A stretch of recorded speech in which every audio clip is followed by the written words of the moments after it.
everyone, welcome back to A Wild Approach, and in today's video I want to do something just a little bit different, and I wanted to have like a little sit down, actually I'm standing up but it's beside the point. I wanted to have a little chit chat about the garden and just talk about things that have gone right so far. So the first thing is I do want to give you all a seedling update. So I'm going to show you how the seedlings did over this past winter and spring, and I want to show you the difference between this year's seedlings and last year's seedlings, what I did differently, and how much better this year went. These are the outdoor seedlings right now, today, June 20th, 2024, when I'm filming this. These were using the Fox Farm Happy Frog potting soil and the Big Bloom Fox Farm liquid fertilizer.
And these are the indoor seedlings from April 2024.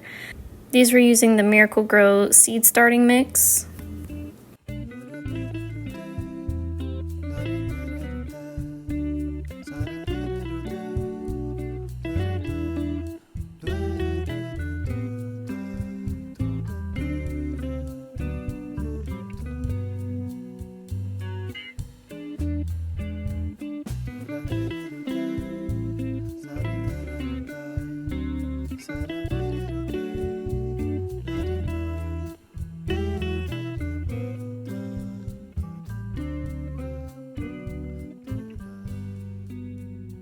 So what I did differently is I used different soil.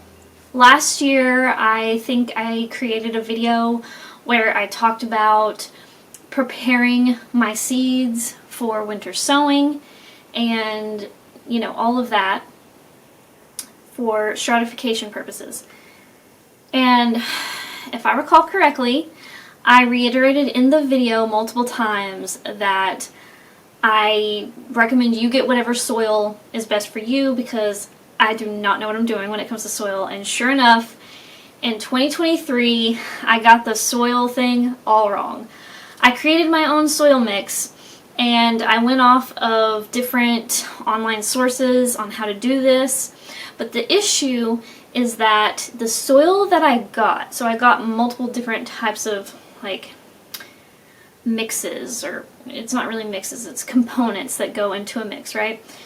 And I think that the main issue I had is the soil component that I used was labeled as topsoil. That was one of the components I used. And another component I used was like compost and manure. if I recall correctly. And I think I even showed that in the video. What I want to say to you is do not do this. Do not use a topsoil that when you open the bag, it ends up being extremely woody with thick pieces.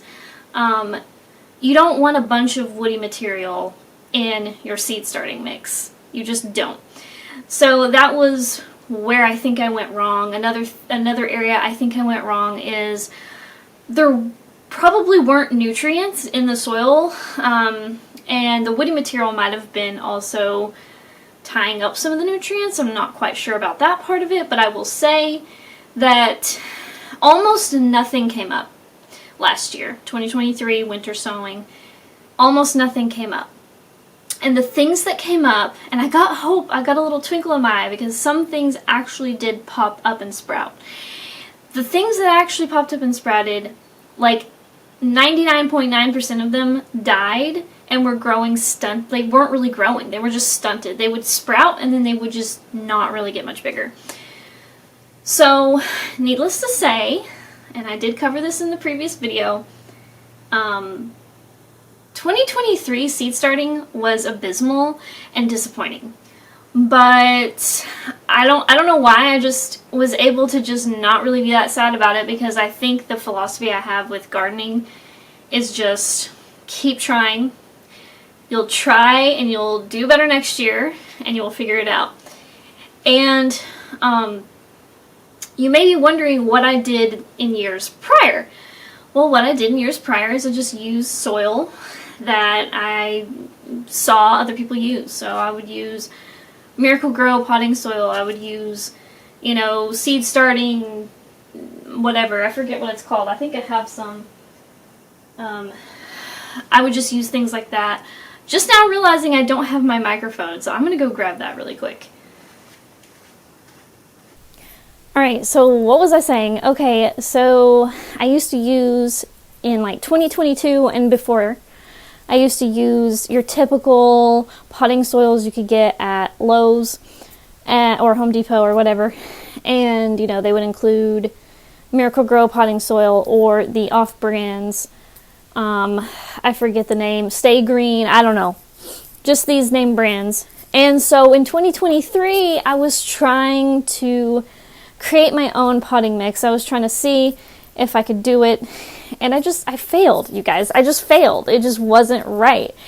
And part of it was my fault. Part of it was just when you buy a bagged material, you don't necessarily know what it's going to look like in the bag.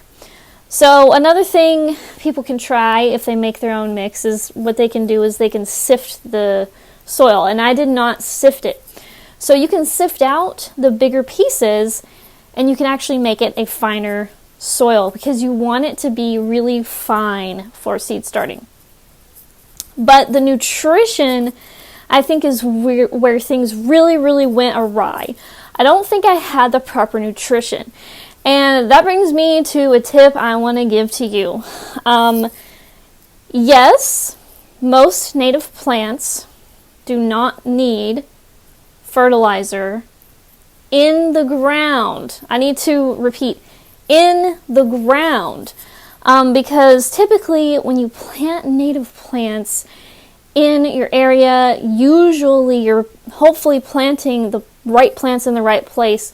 In other words, if it's something that likes rich soil, you're planting it in rich soil.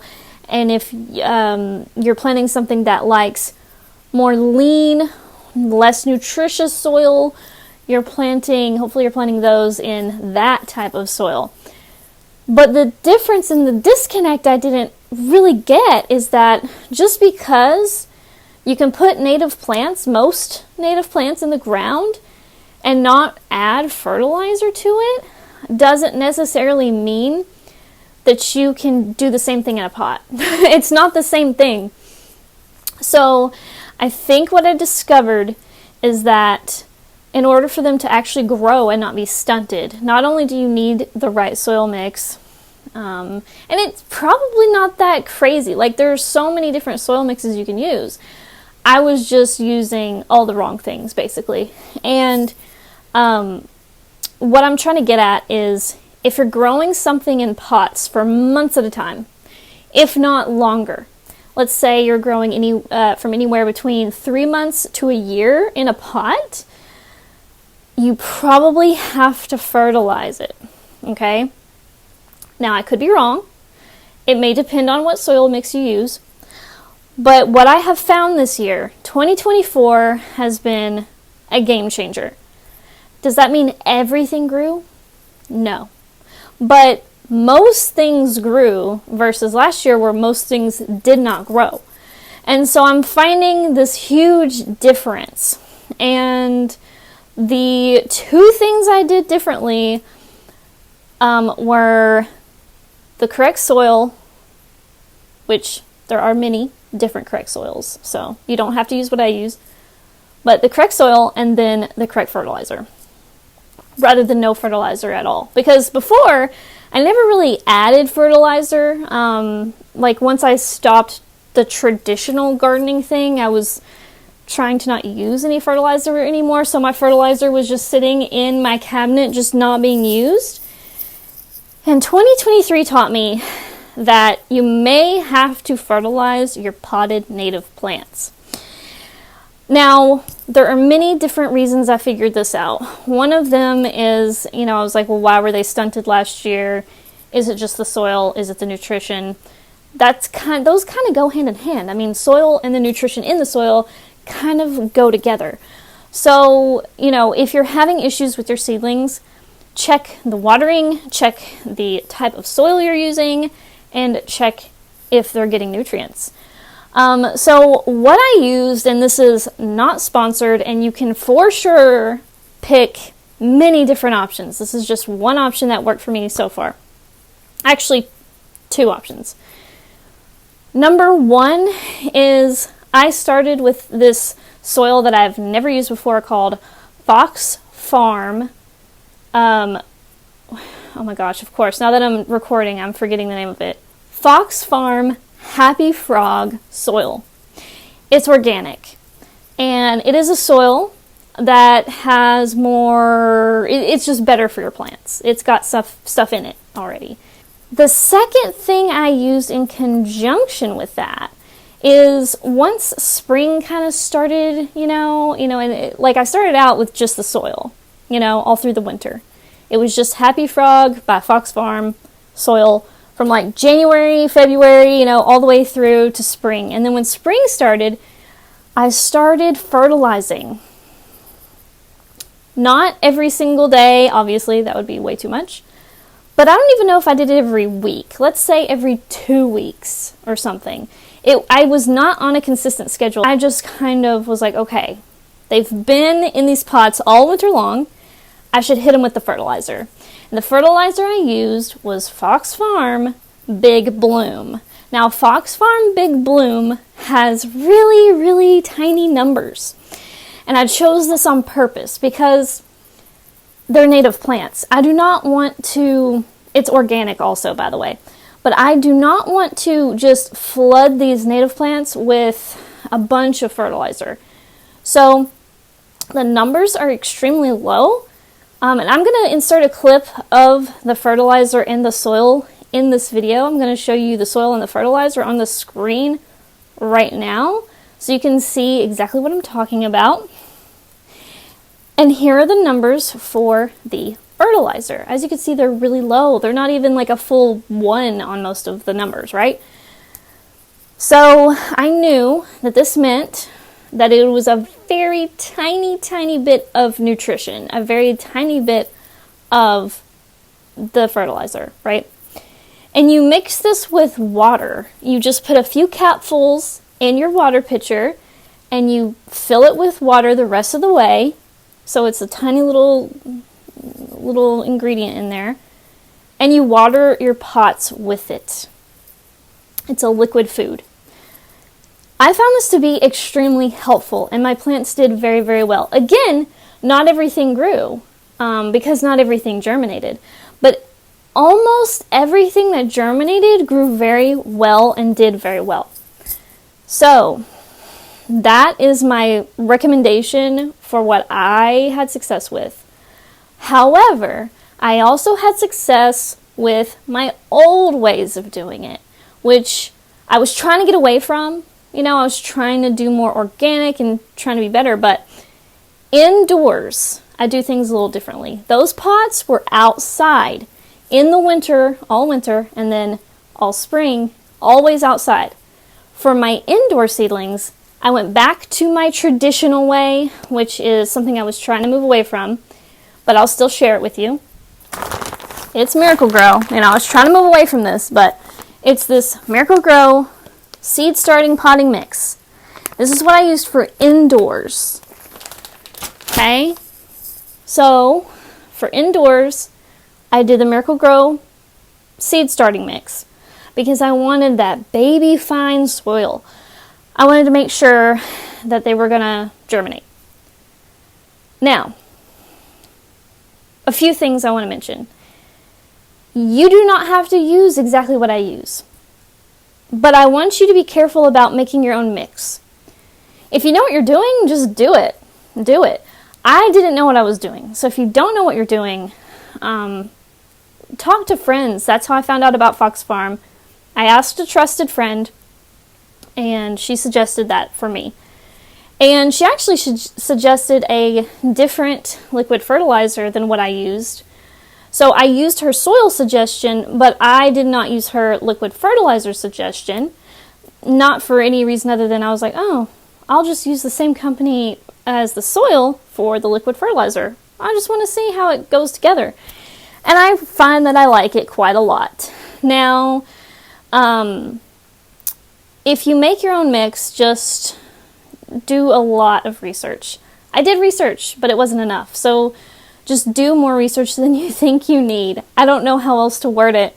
I feel more comfortable this route now because I was burned so badly last year trying to make my own mix that I just want to trust these other companies for now until I fully figure it out on my own. Maybe in the future I'll try to make my own mix, but my compost pile is very small, so it's not enough to put up every single thing I want to grow. So, and another thing, if you guys have any suggestions, let me know. Another thing is I haven't quite figured out what are the organic ways to grow indoors, because I don't consider that Miracle-Gro seed starting mix to be organic, but I mean, maybe I'm wrong. But I also don't want, when I grow inside, I don't want a bunch of extra stuff in the soil because I don't want that stuff in my house. So if you have any tips on indoor organic seed starting, let me know. But for now, I'm just going to use what's working for me. And another thing that I wanted to share is the garden is so beautiful this year. It's so lush. And it's growing so well. The trees have gotten so much taller. I'm super happy about that. So that is a thing that has gone very well this year. I have so much more screening and privacy and enclosure than I've ever had before, which was a huge goal of mine. I never see enough butterflies. I'm just not, I have an insatiable desire to see all the butterflies all the time. So, of course, I'm never satisfied with the amount of butterflies I get. That's why I started gardening, was to attract the butterflies. And then the second reason was the screening, the privacy, the enclosure. And then over time, it's kind of turned into more of just wanting to provide for all the wildlife and just give all the wildlife a chance to thrive and food for them to eat and just things to look at when you're outside rather than just a boring old lawn that you have to mow every week and a half, whatever. And just something else to look at. And what I've noticed is in my garden, I have started to build these little micro habitats or these little microclimates. And I love that because now there are little pockets of shade and just really nice little areas that feel like you're moving from one area of the garden to a whole different area of the garden. That's really what I love.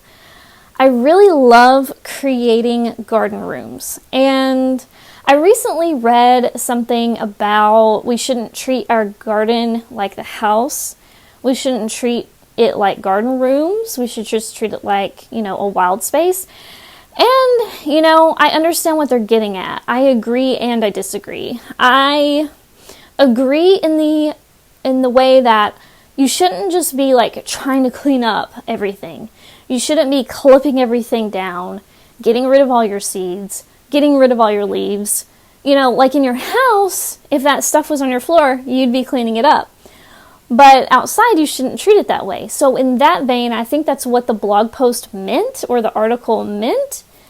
And I agree with that wholeheartedly, but I still love the concept of garden rooms, and the way that I use it is not the way that maybe the article was thinking that people mean it.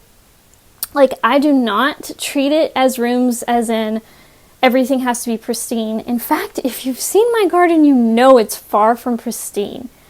It is full of dead stems and seed heads, even in the summer.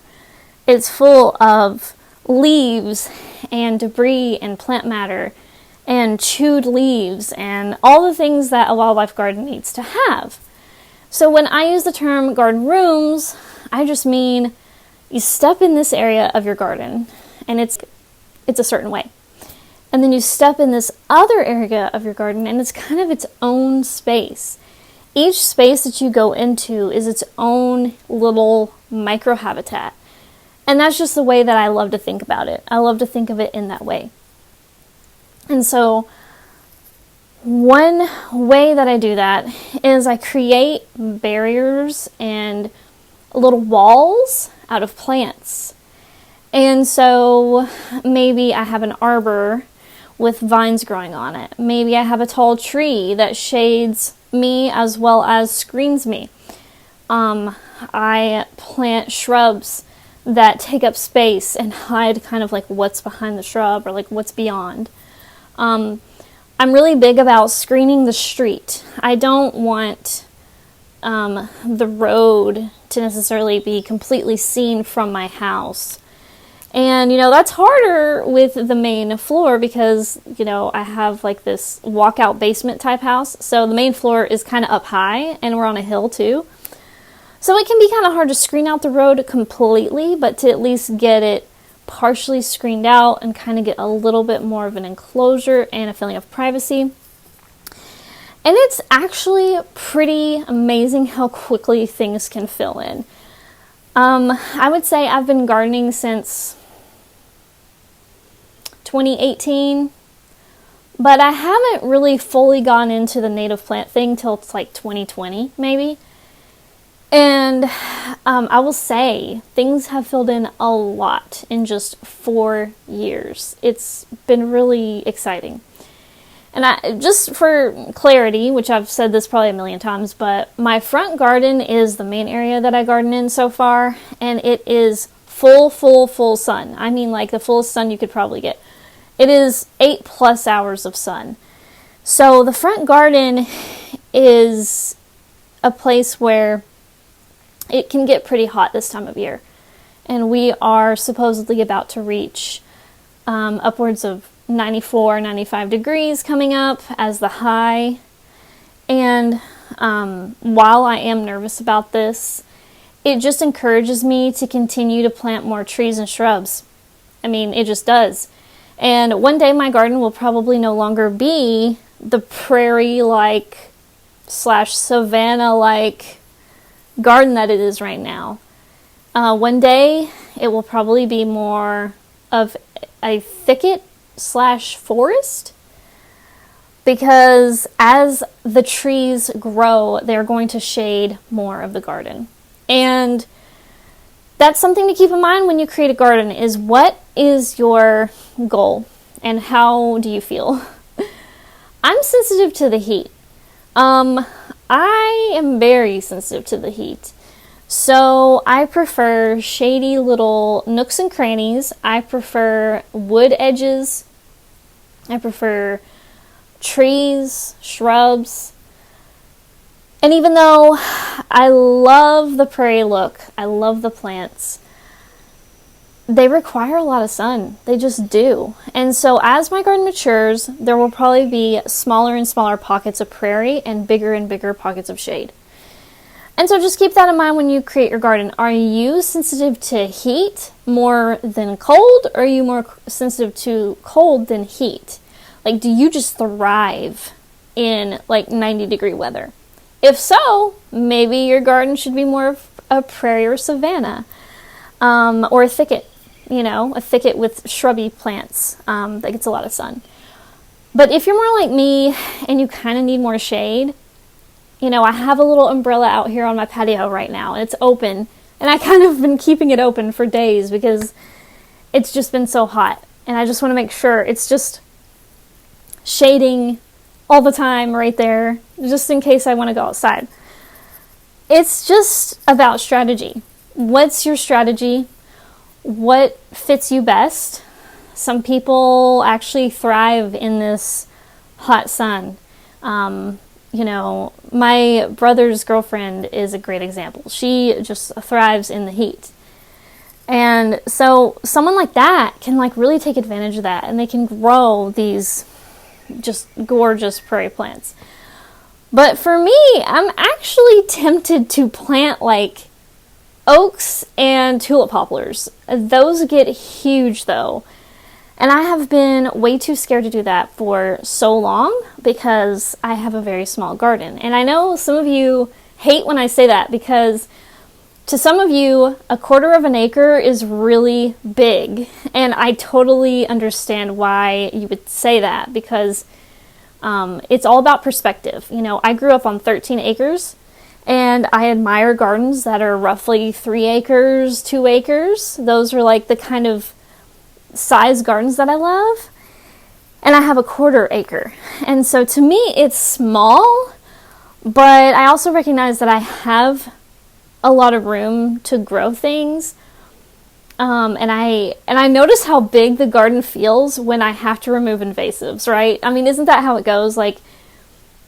When you want to plant the things you love, you don't ever have enough room, but when it comes to removing the weeds and the invasives, then you're overwhelmed, right? And it's just too much, right?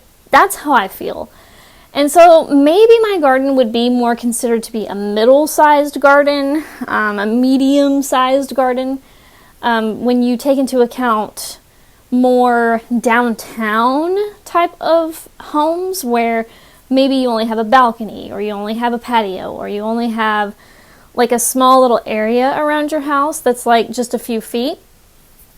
So I do have room to grow some shade trees, but I'm just scared to add the really huge ones, like the oaks and the tulip poplars, because I know they get huge. And it would to me, it would feel disproportionate to my house and the size of the yard. But I don't know, it might not be, because I don't know, I think I overthink things a lot. Can you tell? So I don't know, I just feel like every summer, I just think in my head, no, you need more trees, girl. It's too hot and you need more trees. So I may be growing more trees and shrubs really soon. I don't know, I'm indecisive about it. But definitely shrubs though. Shrubs for sure. But more big trees, that's where I'm not sure. I can't ever decide. But I'm letting some oaks grow in my backyard because my backyard is more experimental. It's more kind of live and let live. And I have a no-mow area, but I dig invasives out of it quite a bit. And a lot of natives have come up back there, including native oaks. And so I think I'm going to let some of those native oaks grow and just kind of see what happens. But if they're too close to the house, I'll have to dig them out. So there's that. Another thing I learned with seedlings and with winter sowing is mold on the seeds doesn't necessarily mean they won't grow and they won't germinate, but less likely to germinate. So you still don't want mold, but I used to think that mold just meant they're going to die. But my battery's running out, so I've got to end the video here. Thank you guys so much for watching. Have a great day, and I'll see you in the next one. Bye, guys. You all requested it and it's finally here. Reduce Your Lawn shirts are now available in my brand new merch shop. Thanks so much for supporting the wildlife habitat we're creating.